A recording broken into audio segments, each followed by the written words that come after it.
I want to know from you, like, okay, first of all, what's going on? What's going on with you? How are you feeling? How are you facing this? How many hours of screen time have you had today learning about how scary and unfortunate and sad this is? Adding to that, I want to ask, would you spend a solid hour doing something to completely upset yourself deliberately, or to bring immense amount of fear to yourself deliberately, daily? And if the answer is no, then please consider reducing your screen time with mainstream media and even technology. You know, take a break from it. It feels really good to unplug the Wi-Fi and just sit down with your pets or your children or your mind or a book. There's many ways that we're being forced to look at our existence and what we're made of. What are we here for? How have we been existing, and what's important? I think that's one of the number one things that we're learning is what's important. And part of understanding how to navigate life and the emotions that are erupted by living in a physical body in this physical world, especially this year, is to understand that what is feeding our input, in other words, what we're seeing, what we're hearing, what we're feeling, what we're thinking about, that's what's going to feed the quality of our lives.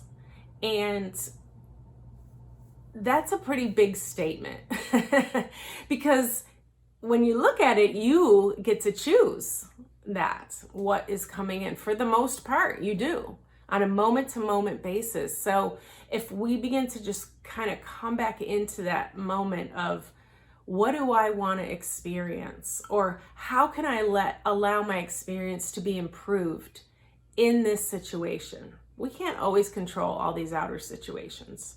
But we can always, if we're mindful, if we're aware, if we choose, we can always come back and focus within and control what's happening on the inside.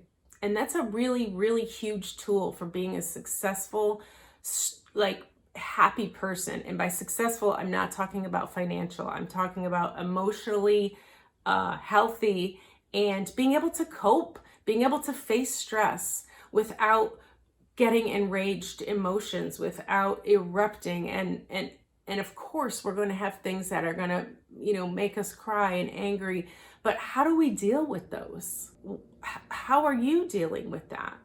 Because when we can get a focused, mindful choice for ourselves in every moment, especially in stress, that's when we become more balanced in life, and we can actually fulfill a life of absolute peace in spite of what's going on outside. And I am always going to remind you that I am not ignorant to stress. I am not without things in my life that can cause me difficulty. I choose to face the stress in my lives, the stresses in my life, all my lives, with bringing peace in the moment and beginning to look at a different perspective. Because if we take too many things for granted, we will get triggered. And for me, for instance, I'm in Florida. Our numbers are climbing. My only child, beautiful, brilliant adult now, and I love her. She's the joy of my life. And she lives in New York City, and I actually was supposed to fly out to her house tomorrow. She had bought tickets for us to go for my Christmas present. I don't know when we'll be able to do that, but I don't choose to focus on what I'm not getting.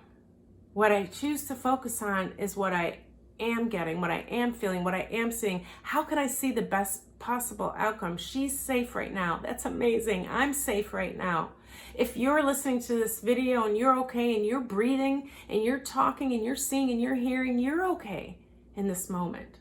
But it's when our mind starts to go, I should have it this way, and why don't I have more money, and I want to go back to work because these kids are driving me nuts, and I need this and I need that, and I need that. When we want to have all this control on the outside, it's going to cause stress on the inside. See, our mind is very great tool, obviously, but it's also kind of not evolved to where we are in this 21st century.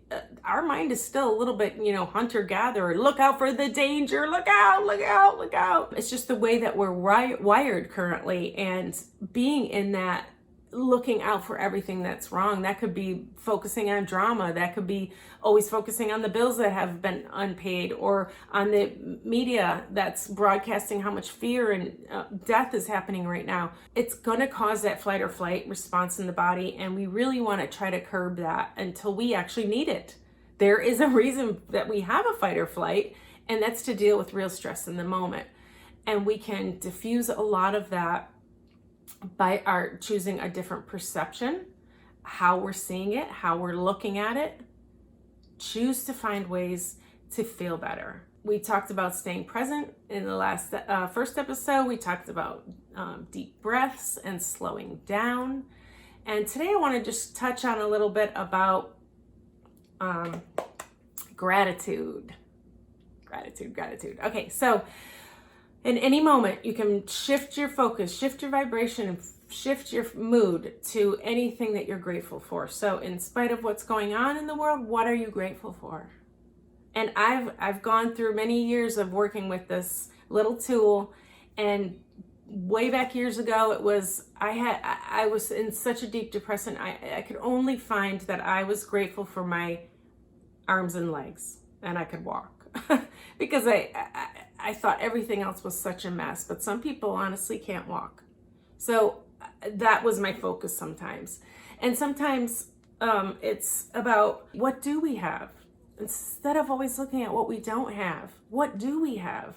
Bring that back into your heart. What do you love? What do you love? Who do you love? Focus on that. Be thankful for having what you do have, for the people in your life that you do have, whether you can see them or not right now. Focus on what you do have and not what you don't have, because the mind wants to show you the danger, because that's its job, to keep you safe.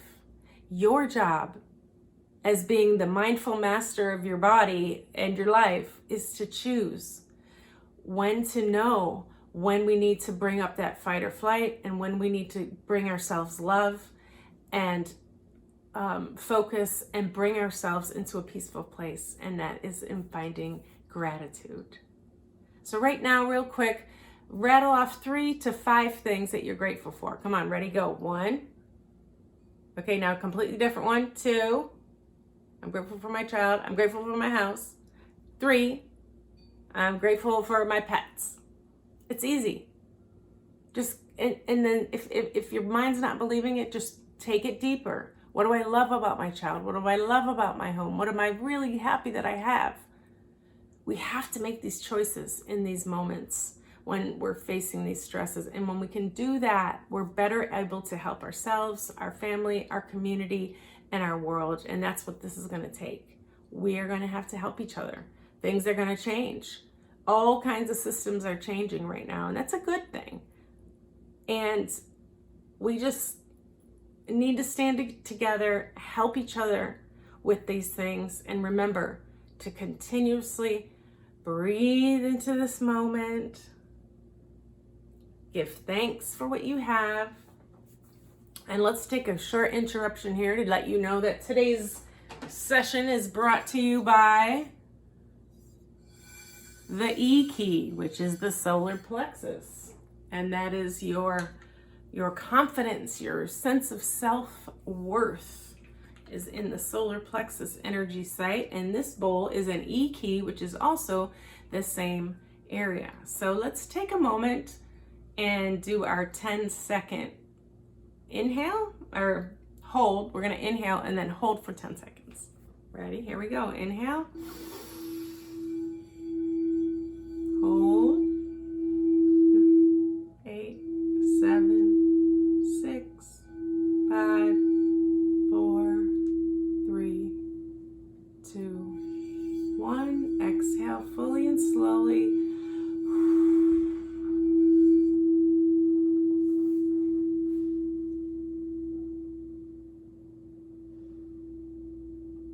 Take another breath in. Close your eyes this time and just listen.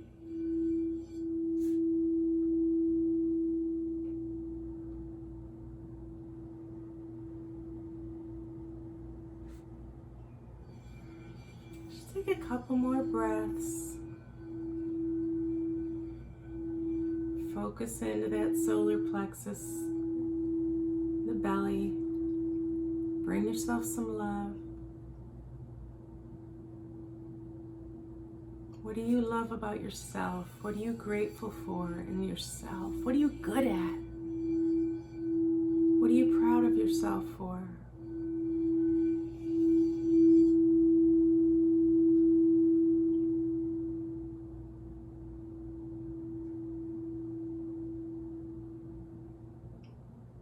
Remind yourself of the greatness that is you. And as always, if you have any problems with that, holding any of the breath for 10 seconds, please call your physician and get that checked right away.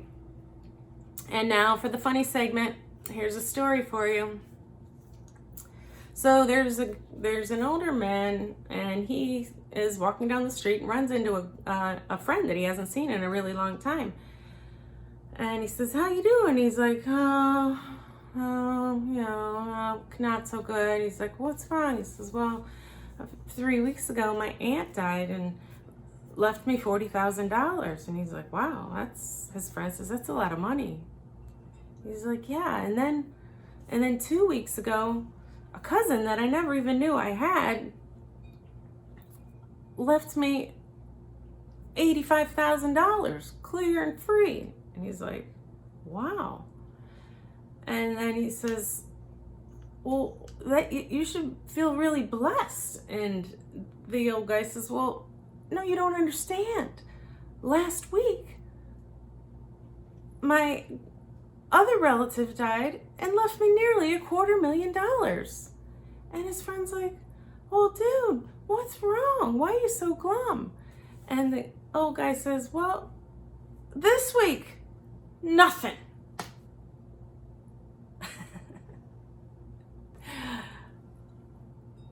Sometimes when we are given and we have been experiencing a lot of things that we take for granted, we suddenly decide that we need them